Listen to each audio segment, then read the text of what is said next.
Hey guys, I've gotten lots of questions about my depression recovery story, so I wanted to do a video trying to give you the overview of that, and I'm a little bit afraid this video is going to get long and rambly, but yeah, if I miss something and you have more questions, please type it in the comments below and forgive the ramble. Those of you who might be new to this, my name is Jamie Eckert. I have a blog and a channel and a support group for Christians with religious OCD, and unfortunately depression is something that can be like a comorbid factor with religious OCD. It is something that I have very happily overcome. I am coming up on 8 years depression free. This month, it's October. This month is going to be 8 years depression free, and I just realized that like now in the moment because it's October 1 while I'm filming this. OCD has been a longer journey, but depression I feel like was something that responded really quickly and really well to appropriate treatment. So I wanted to talk about that because there are so many people dealing with both at the same time who have sent me lots of questions. Again, apologies if this is rambly. Let me try to take you back in time to 2016. I was a missionary. My husband and I were missionaries with our church. We were in the Middle East, Beirut, Lebanon. I was working with refugees, very intense work, a lot of compassion fatigue, studying very intensively the Arabic language. So it was like really brain heavy and heart heavy. And I was, a little sedentary, as you can imagine, going around with refugees, and everywhere you go, the culture there, they feed you and you sit and talk. So I wasn't really getting exercise. I was just doing a lot of work with my brain and sort of the emotional component of things. And in our organization, there were a lot of unhealthy politics and toxic stuff that was extremely stressful.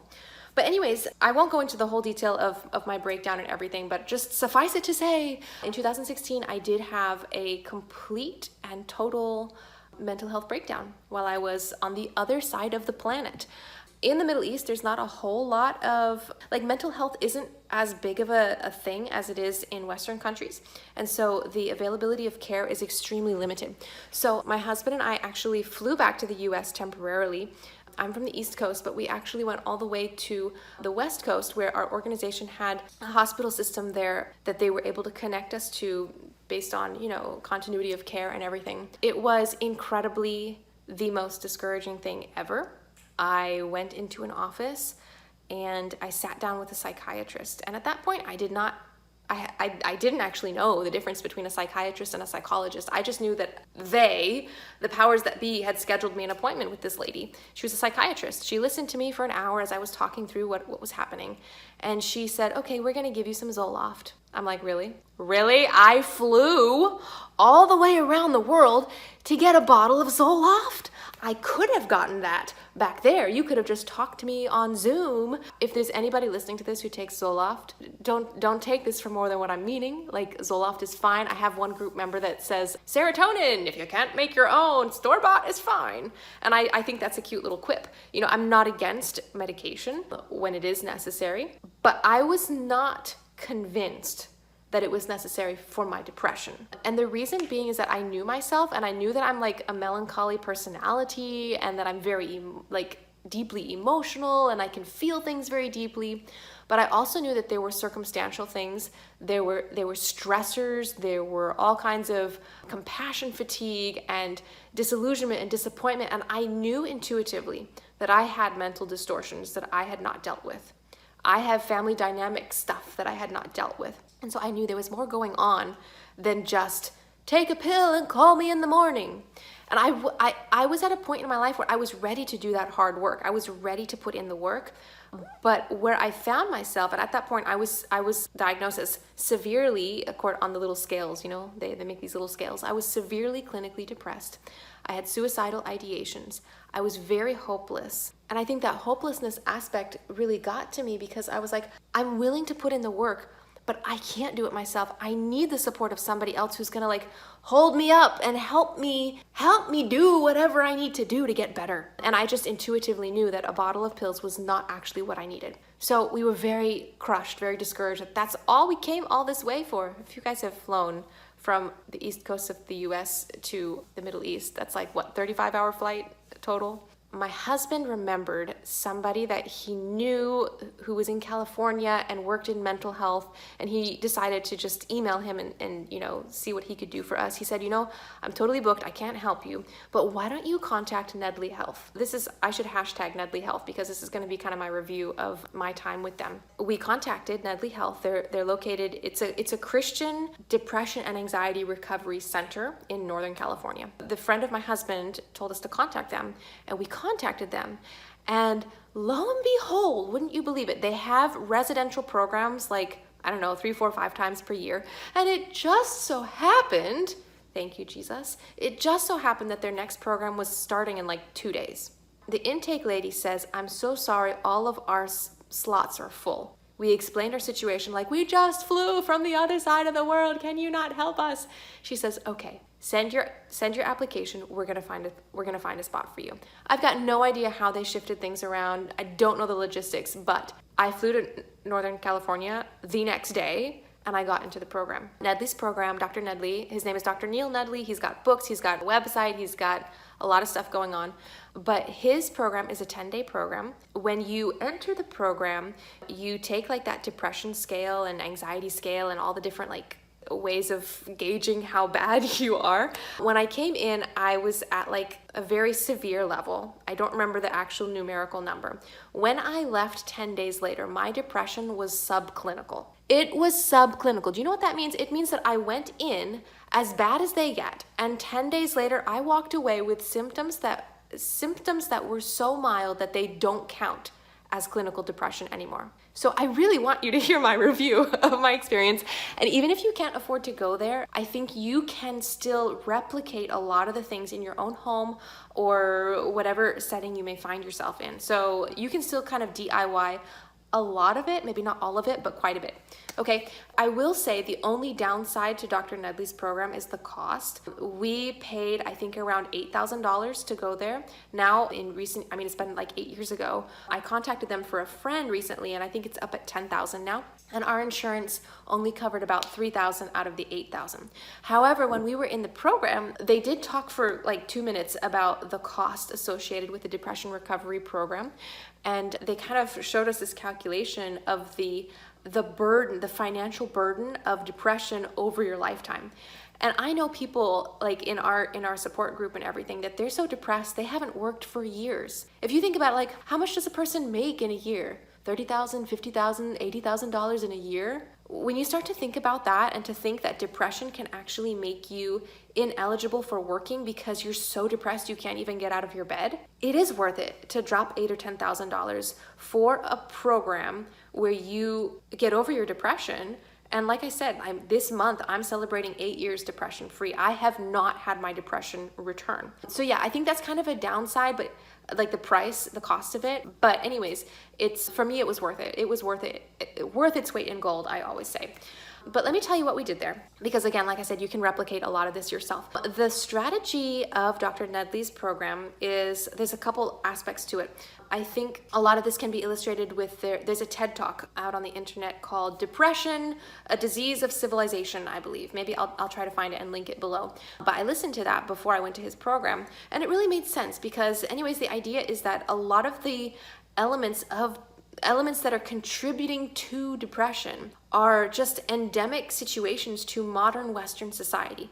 For example, we're very sedentary, we eat a lot of junk food, we don't get a lot of sunshine, we don't sleep very well. All of these factors and we are very stressed out, very stressed and very rushed. All of these elements are contributing to poor brain health. Really the idea when I was at Dr. Nedley's program was, let's sort of aim the cannons in every possible direction. And we're going to try to do everything we can to draw down the anxiety and the depression by resetting the body's systems and getting it as close as possible back to God's original ideal for how he created us. And honestly, it's a really good idea when you think that the Bible tells us that God created us in a garden, that God created us. Like, so like if you just think back to like Adam and Eve, they were in nature. That must have been very relaxing. They were getting fresh water and clean food. You know, the Eden diet was like fruits and nuts and grains, right? They were getting sunshine. They were working because God told them to tend the garden. So there was physical activity, not sedentary lifestyles. Like the Edenic original is, I think we can learn something about brain health from that. And so anyways, let me go through a list of what we did at Dr. Nedley's program. And if you are dealing with depression, I just would highly recommend that you try at least some of these things. Okay, so every day we would wake up and we would have like a sheet of paper with our unique schedule. Each person had their own little schedule, and it was like booked back to back of things that we had to do from the minute we woke up until the time we went to bed at night. And each of us, we had our own little bedroom. It was not like a padded hospital or something with like padded walls. It was like a hotel setting in a very idyllic, forested location. It felt like a retreat center. Usually, if I'm remembering everything correctly, like we would wake up in the morning and we would do heavy exercise. So they had like circuit training on some days. Other days they would have us, like there was a big loop around the facility through the forest, and we would have to like walk or run. Some people were too depressed to run, so they would just be like walking with their head hanging down.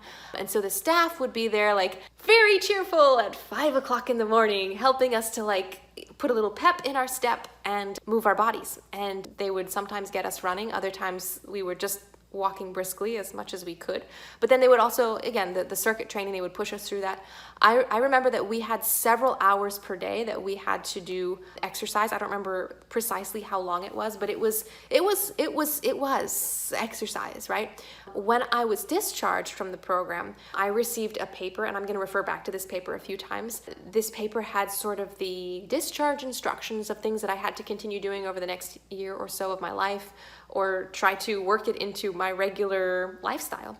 And exercise was one of those things. So I was prescribed a minimum of 1 hour of heavy aerobic exercise per day, which I kept that up until just last year or the year before when I got pregnant and I wasn't able to continue really heavy exercise anymore. But that has served me really well. And I think, again, this is something that you can easily replicate. You might need somebody with like some cheerleader pom-poms cheering you on to like move your feet in the morning or the evening or whenever. But if you can get yourself, and by the way, walking slowly is not going to cut it. It has to be something that really gets your body moving, because that's actually producing endorphins that affect your brain in a really positive way. So exercise is definitely something that you can do without attending the program. The second thing on our list, we would go to meals. Oh, I'm forgetting something. I told you this was going to be rambly. The first thing we did in the morning before the exercise, I forgot to mention, we would wake up and we would do blue light therapy. Blue light therapy it's not just putting a blue light bulb. There are specific medical grade blue lights. You might have seen them being used if you've traveled like to Alaska, for example, where it's really difficult to get enough sunlight to avoid seasonal affective disorder. They'll have blue lights there, places where there's no sunlight at all for months at a time. So anyways, there's a medical grade blue light out there, and we were each given one of these in our rooms, and we took it home with us even. You can buy one online for like, I think $120 from Philips. That's the one that I have. I'll try to put a link to that below also. But for 30 minutes every morning, the first thing that we did before showering, before anything, we had to put our blue light on, and we would, let me grab one of my daughter's books here. The blue light is about this big, right? And we would just like put it about this far from our face, and we did not have to look at it. Like what I did is I would kind of stick it on my knee, and then I would be reading my Bible while the blue light was shining on my face. It just has to like enter your eyeballs. You don't have to be focusing on it. But yeah, that was a big part that we did also. I believe, and I'm gonna probably butcher this, but the idea is here. Don't quote me on this because I don't remember the specifics. It's been 8 years since I sat in the lectures. But there was some science was presented to us about how blue light therapy on depression has tested as effective as Zoloft in at least one study. It's also powerful enough that it's been able to shift women's menstrual cycles. If they have like, I can't remember what these menstrual issues are, but it's like it's not just like some kind of woo-woo medicine. Like, it really does have an effect on the brain and on the body. So we did blue light therapy, then we would go outside for exercise, then we would go to meals. And all of the meals at Dr. Nedley's Health were whole food, plant-based meals, vegan meals, right? But with an emphasis on like not just excluding dairy and feeding you French fries and Oreos, which are technically vegan, but it was like an emphasis on whole foods, plant-based, which means all kinds of like whole food forms. So we had a lot of nuts and whole grains, and of course all of this is anti-inflammatory, which, by the way, that's supposed to help OCD too. So the anti-inflammatory diet, we had really good food there. It was prepared very nicely. I mean, I didn't become whole food plant-based there. I was already eating a really healthy diet, but till today I still eat mostly a whole food plant-based diet. So that's something that stuck with me also, and that's something you can do. I know diet can be really difficult to change, especially if you've been in a pattern of eating a certain way. So I would just say that if you're gonna try to like do some of these DIY approaches, you know, without going to an expensive program, you can also just start slowly. Like, you don't have to become vegan overnight in order to get the benefit of like the anti-inflammatory diet and all of the benefits that it has. I would just say first start out by taking the biggest stuff out, like red meats, or like the sweets like donuts and pastries, take those out, or the sugary drinks. That's also very inflammatory for the brain. Taking out things like switching up your white rice for brown rice, or the white refined stuff for something that's heartier, that's not going to spike your glucose and then make you have like the depressed crash afterwards. So those would be really good ones to start with if you're not ready to commit right away to like a full-blown whole foods plant-based diet. But yeah, that's the next thing on my list, my mental list here. We had really healthy meals, and then we had throughout the day we had different like lectures that we would attend about the science of depression and depression recovery and cognitive behavioral therapy. We would meet with, each of us were assigned to a therapist, so we had several therapy sessions. I will say this is kind of another drawback for Dr. Nedley's program. It's a small one, but it is one that I would mention if anybody here is seriously considering going there. I feel like Dr. Nedley's program was like the A+ for my depression, but I didn't really feel like he was super well equipped to deal with the OCD side of things for me. When I worked with my therapist, I specifically told her like, hey, I was just at an OCD center. I forgot to tell you guys about that. I was just at an OCD center where I got a diagnosis of religious OCD, and from my understandings, I'm not supposed to argue with my thoughts. I'm supposed to like ignore them and like learn how to just let my thoughts go and not obsess. And this is what I'm supposed to do. I'm not supposed to argue with my thoughts. That's what I've been told by an OCD expert. And the therapist that I had been assigned to, I felt like she just kind of let it go in one ear and out the other, as if I was maybe being non-compliant or something. And she really pressed me to do things sort of her way and argue with my thoughts. I could see that she was just kind of, I felt that she was being rigid. I didn't feel that she had any exposure whatsoever to OCD. And that was disappointing to me, but I kind of tried to roll with the punches, and I was like, okay, let me try to do this for the depression side of things. And at that point, I was still very new to everything, so I didn't really know how to separate what thoughts are making me depressed and what thoughts are OCD and need to just be let go. I don't think I ever really figured that out perfectly, but yeah, that was kind of an interesting balance to try to figure out of like, okay, my therapist is really insisting that I argue with my thoughts, but arguing with my thoughts is what got me here in the first place. That part I think was like a drawback. I feel like I would do it again in a heartbeat for depression, but not for OCD. I wouldn't really recommend it for the OCD side of things. Now, the one person at the program that I felt like was helpful with my OCD was the chaplain. The chaplain his name was Don McIntosh, and he had seen people with scrupulosity before, at least a few of them. We had a couple times during the 10 days, we had to meet with the chaplain for like spiritual coaching and whatever, because as I mentioned, it was a Christian program. The chaplain, he understood me when I talked about religious OCD. He was the only person there, I think, who really knew what I was talking about. Again, A+ for him. He did a fantastic thing for me because he didn't tell me what I had to do. He presented a Bible verse and then asked me what I needed to do. And that Bible verse that he gave me was Psalm 131, which talks, basically the whole essence of Psalm 131 is about being able to let go of matters that are too lofty for me to understand.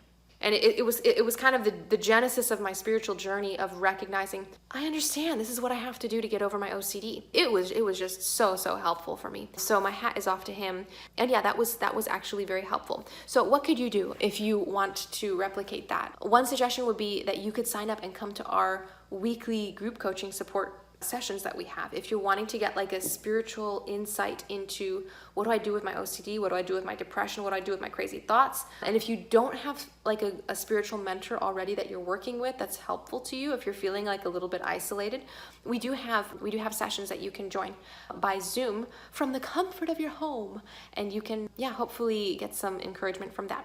Okay, so there was that and that and that. I forgot to tell you also, the first day that we arrived at the program, we did like a huge blood draw. And there was this kid who was studying to be a nurse or phlebotomist or something. And I can see him in my mind's eye. I feel like he was like 16 years old or something. I should tell you that there's like a medical school attached to, like there's a nursing school that's attached to this depression recovery center. So they utilize the med students. And this kid, he took my blood, and I mean, I don't remember there being any problem with it. Like, he was gentle and he was good with what he did. But I was like, oh my goodness, I'm getting all this blood drawn by a child. That's how it felt like. And it was just a funny memory that I have about it. But they took lots and lots of blood, like I think 6 or 8 or 10 vials of blood. They sent them away, urine samples as well, for more rigorous testing, because Dr. Nedley wants to like see, like, what's wrong with you? Is there something outside of your head that needs to be addressed? If I remember correctly, he came back with like 9 or 10 pages of lab work of just, iron is this, ferritin is this, B12 is this, vitamin XYZ is that. And it was just page after page of checking for stuff. And he did find in my case that I was an undermethylator, I think, which I never really figured out how that impacted me. The part that I feel like was helpful, he found that I had like a copper toxicity, like a copper overload of free serum copper in my blood. And obviously too much copper in the system is known to increase anxiety levels. It can increase aggression and anger, which I hate to admit, but I was having that too.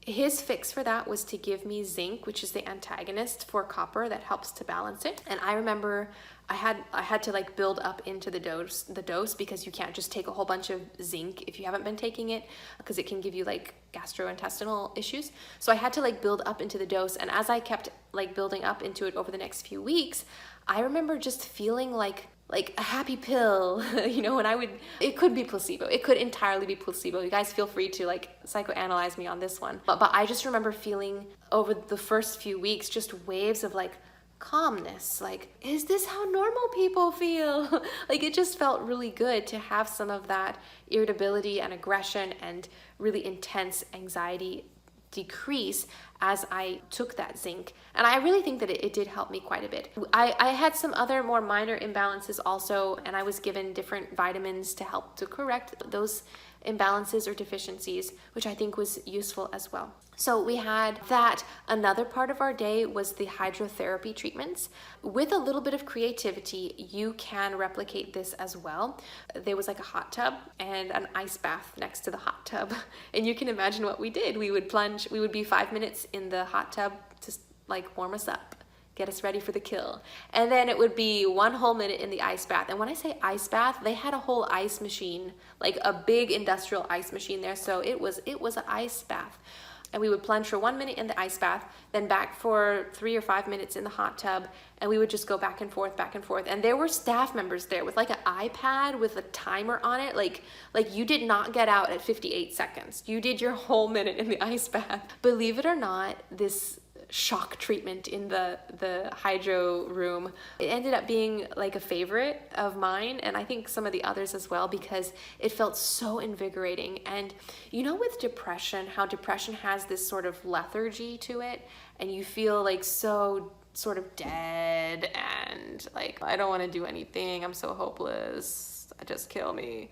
Well, the ice bath, the hot and cold treatment, as I understand it, there's some sort of like a vasodilation that happens when you switch between hot and cold. Like your veins dilate, and they dilate in the hot water, and then when you go in the cold water, they constrict, and that forces the blood to like pass really quickly through your system. And of course, you can imagine that just invigorates you, and it feels so good. So I feel like that was a big one that helped to really quickly reduce some of the immediate lethargic effects of the depression. And that helped me to just be able to engage better in the exercise and the therapy and all of that stuff. There were other aspects to the program also that they included. There were spiritual programs. We had worships and singing and lectures, as I mentioned. There was a bonfire, there was a hike, there were time spent in nature and time spent doing like puzzles and riddles and brain teasers and stuff like that, just to like exercise our brains. Another thing I almost forgot to say, they literally took away our phones. They took away our phones. I don't know why they did that. I seriously don't know why. I was allowed to have my phone for 30 minutes a day, or 20 or 30 minutes a day, something like that. That was hard, and I still don't know why. But I don't know, why don't you take a fast from your phone? Because there may have been some logic to that I didn't catch on to. But anyways, long story short, that was kind of what I did in my depression recovery. There were a lot of factors to that, and again, I'm gonna try to link below. I guess probably the one unique part to the program that you wouldn't be able to easily do from home would be the blood labs. I know that you can contact Nedley Health and ask him to just do the blood labs from distance, or I don't know if you can do by distance or if you have to go there, but I know he's at least able to analyze that kind of stuff. So that might be worth looking into. Or there's like a shorter form of this, which is, I believe, called the Walsh Protocol. And it's not 9 pages of labs. It's only like 3 or 4 of the major ones that can contribute to depression. And for that, I believe you can find a local functional doctor or naturopath or somebody who can possibly administer that for you. But if you Google like the Walsh Protocol and look for somebody in your area, that's possible. Another one that I've heard of is Dr. Albert Mensah. I don't have personal experience with him, but he does the same sort of thing, which it's called Orthomolecular Therapy, essentially, and that's looking for the impact of vitamin and mineral nutrient deficiencies, how that impacts mental health. That's my understanding of it. I could be getting some of the nuances of that wrong. But Dr. Albert Mensah does that, and why I found out about him is because he actually does it for OCD as well. And I've really been wanting to like meet some guinea pig with OCD who has gone to Dr. Albert Mensah. I've seen some of the testimonials, but I've not met somebody personally. But I just think that it's because I feel like I was benefited from sort of like looking through some of my own deficiencies. I felt like that really benefited my anxiety and my depression levels, and so that's why I would be really curious to hear others who may have done that with specifically Dr. Mensah, because I know he's treated OCD patients before. But guys, that was my depression recovery story. My depression, again, after 10 days, it was subclinical, has not come back in 8 years.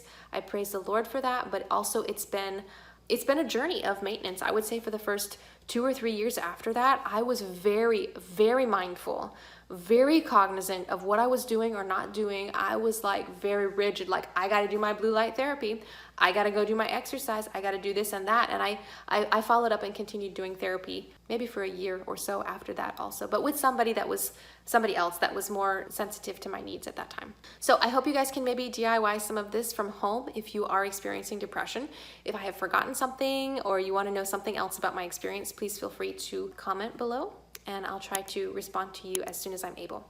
So thanks for sticking with me. I'm sorry this got to be a little bit long, but I hope it's informative and helpful for you guys in some way. Thanks so much. Blessings to you all, and I will see you next time.